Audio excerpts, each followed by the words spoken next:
감사합니다. 주님 진리의 눈을 뜨게 하여 주시옵소서. 그래서 사라져가는 이 세상의 영광에 매몰되지 않고 오직 참된 천국을 찾아가게 하여 주옵소서.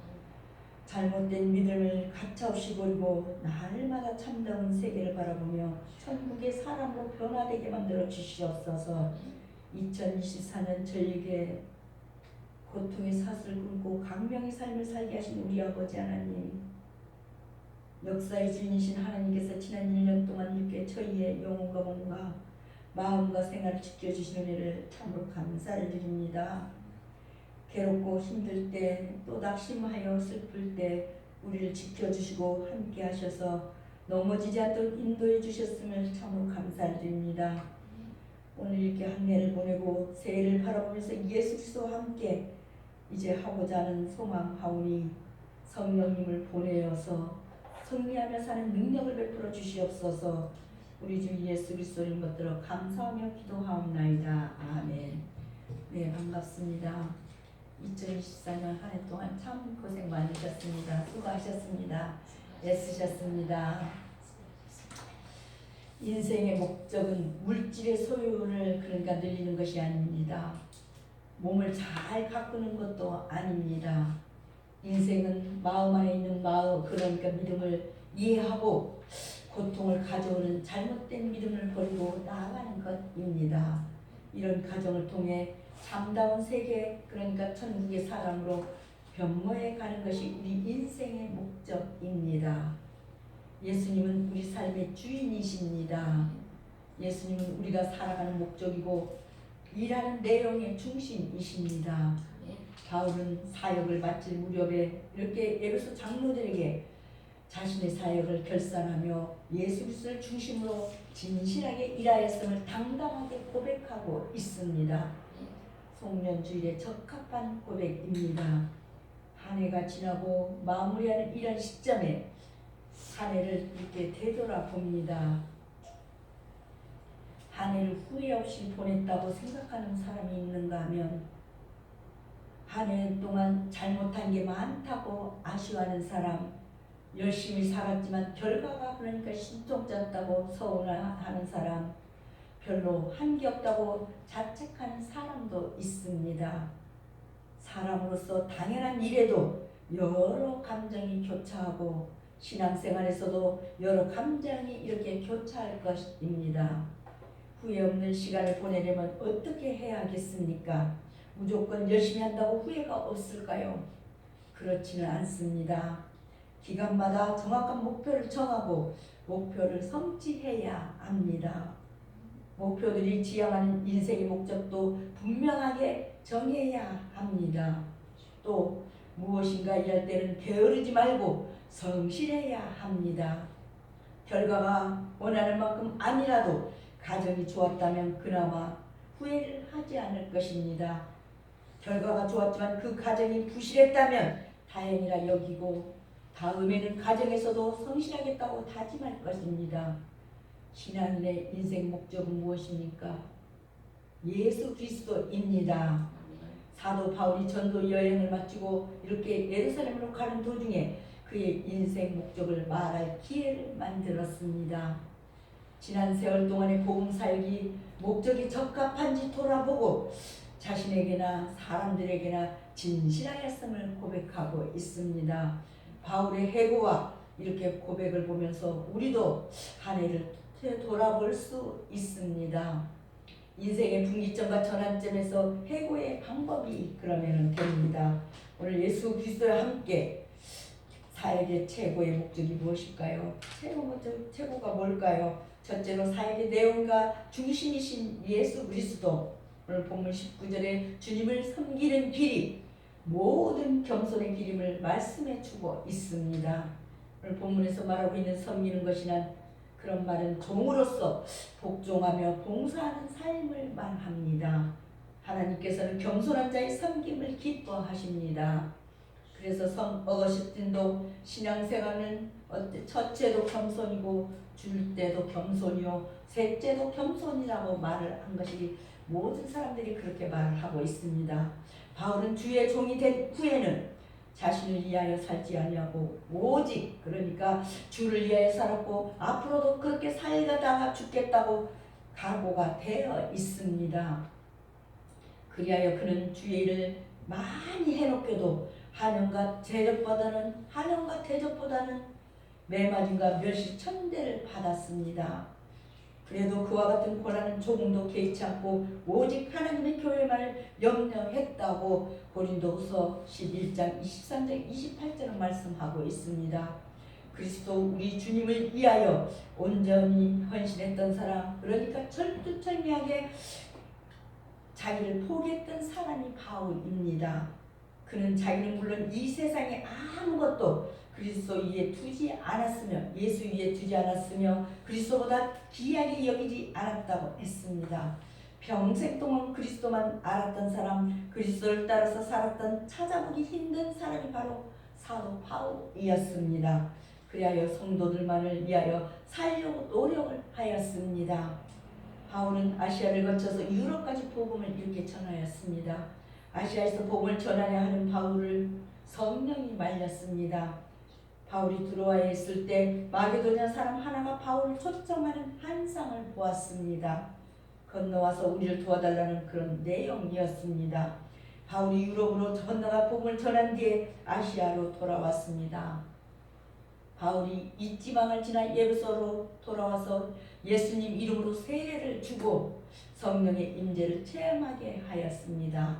바울은 아시아에서 처음부터 끝까지 예수님을 증언하였습니다. 비록 핍박과 유대인의 간교한 깨가 있어서 바울은 그래도 그런 상황에서도 참고 주님을 섬겼다고 했습니다. 바울이 생각하기에 유익한 것이라면 무엇이든지 에베소 사람들에게 전하여 가르쳤습니다. 유대인과 헬라인들에게 하나님을 향하여 그러니까 회개하도록 외치고 주 예수 그리스도께 대한 믿음을 계속 증언하였습니다. 바울의 사역은 그 내용과 중심이 그러니까 예수 그리스도였습니다. 바울은 예수를 그리스도로 증언하는 일을 신앙과 인생 그리고 사역의 핵심 가적으로 이렇게 핵심 가치로 삼았습니다. 바울은 겸손하게 사역하고 사람들의 회개와 믿음을 위해서 눈물을 흘렸다고 했습니다. 에베소의 장로들이 바울의 이런 사역을 모두 알고 있습니다. 바울은 자신의 가치와 목적 그리고 사역의 과정과 결과 그런 결과에 대하여 당당합니다. 본인이 당당해도 사람들이 인정하지 않으면 내가 아무리 당당해도 사람들이 인정하지 않으면 아무 소용이 없지만 바울은 그런 가능성을 전혀 생각하지 않습니다. 오늘 19절에서 사도 바울은 주님을 섬기는 길이 모든 눈물의 길임을 고백하고 있습니다. 사도 바울은 많이 울었던 사람입니다. 우리가 읽지 않는 31절에서 그러므로 여러분이 일깨어 내가 3년이나 밤낮 쉬지 않고 눈물로 각 사람을 훈계하던 것을 기억하라는 말씀은 그러니까 그 말씀을 통해 사도 바울의 목회가 눈물의 목회였음을 알 수가 있습니다. 우리도 이렇게 교회는 얼마나 많은 눈물을 흘리십니까? 두 번째로 사명의 이유와 결과이신 예수 그리스도. 오늘 17절 21절 바울이 밀레도에서 사람을 에베소로 보내어 교회 장로들을 청하니 오매 저희에게 말하되 아시아에서 들어온 첫날부터 지금까지 내가 항상 너희 가운데서 어떻게 행한 것을 너희도 아는 바니 곧 모든 겸손과 눈물이며 유대인의 관계를 인하여 당한 시험을 참고 주를 섬긴 것과 유익한 것은 무엇이든지 공중 앞에서나 각 집에서나 꺼리낌 없이 너희에게 전하여 가르치고 유대인과 헬라인에게 하나님께 대한 회개와 우리 주 예수 그리스도께 대한 믿음을 증거한 것이라고 이렇게 말을 하고 있습니다. 바울 사도는 성도들에게 유익한 것이라면 그러니까 무엇이든지 가르쳐 지키게 하였다는 것입니다. 마태복음 19장 28장 29절 20절은 그러므로 너희는 가서 모든 민족을 제자로 삼아 아버지와 아들과 성령의 이름으로 세례를 베풀고 내가 너희에게 분부한 모든 것을 가르쳐 지키게 하라고 하였습니다. 볼지어다 내가 세상 끝날까지 너희와 항상 함께 있으리라 하시니라 말씀하시면서 그렇게 하는 것이 주님의 종으로 할 수 있는 일이라고 그렇게 말씀하고 있습니다. 주의 성도들에게 유익하기 때문이라고 빌립보서 4장 9절에는 말씀하십니다. 너희는 내게 배우고 받고 듣고 본바를 행하라. 그리하면 평강의 하나님이 너희와 함께 계시니라.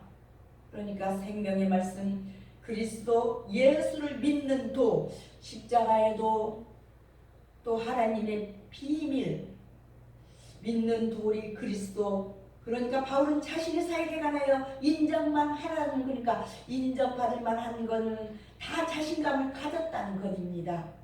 바울의 사역 결과는 하나님께서 인정하심이기도 했습니다.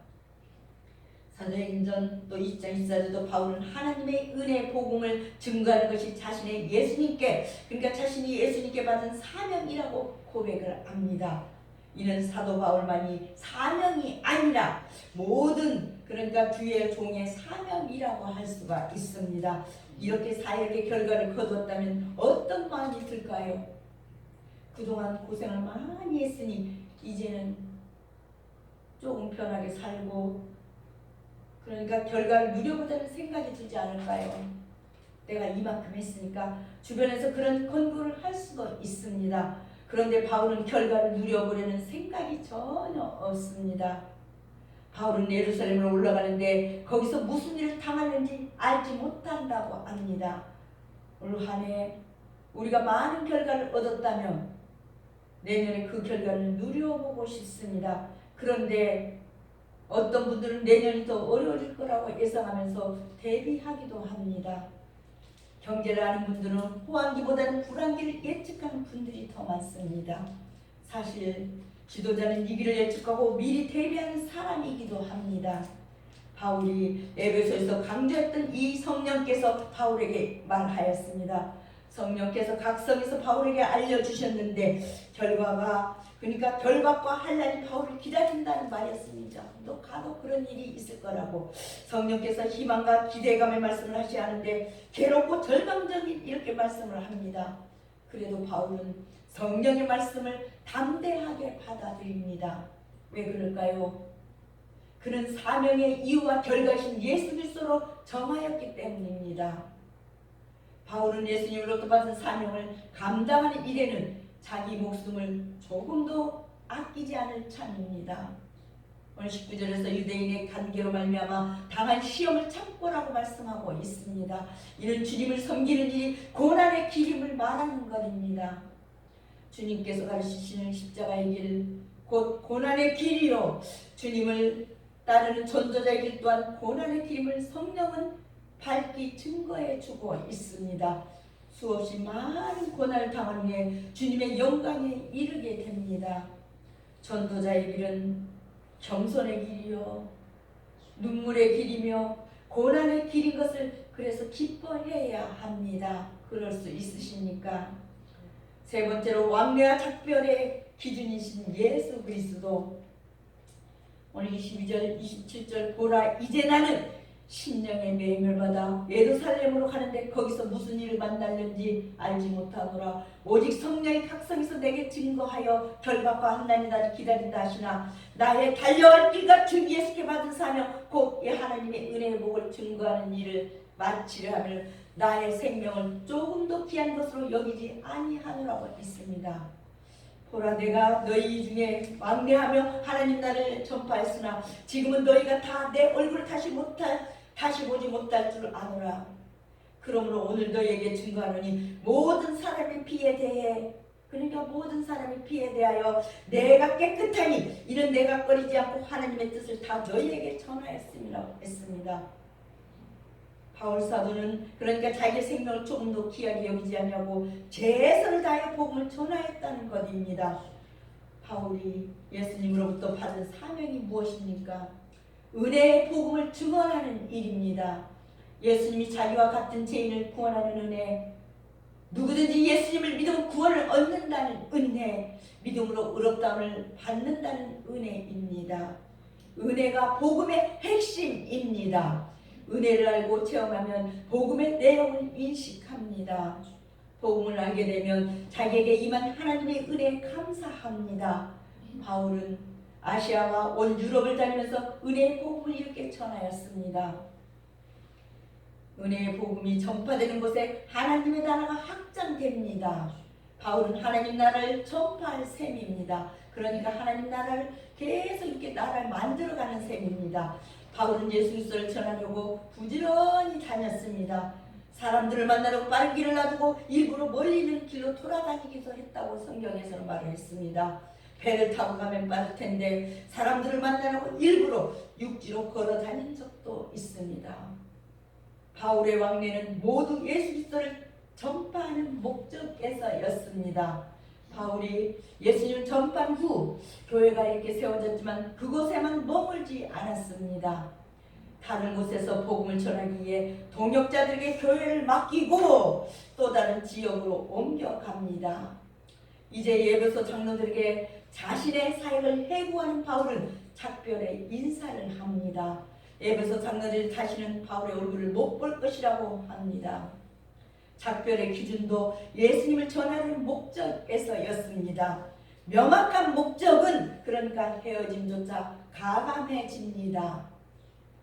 마지막으로 친절과 청결의 동력이신 예수 그리스도, 오늘 바울 사도는 성도들을 자기에게로 가까이 이끌지 아니하고 하나님께로 가까이 인도하는 역할을 하였습니다. 사람들은 자기 편 만들려고 자기에게 막 호러들죠.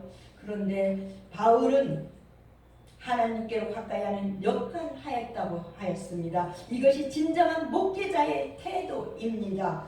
바울 사도의 목회처럼 성도가 유익한 것은 무엇이나 가르쳤고 자기의 사명을 위해서는 생명도 버리려고 하였으며 성도들을 말씀께 부탁하여서 하나님과 가까워지도록 많은 노력을 기울였습니다.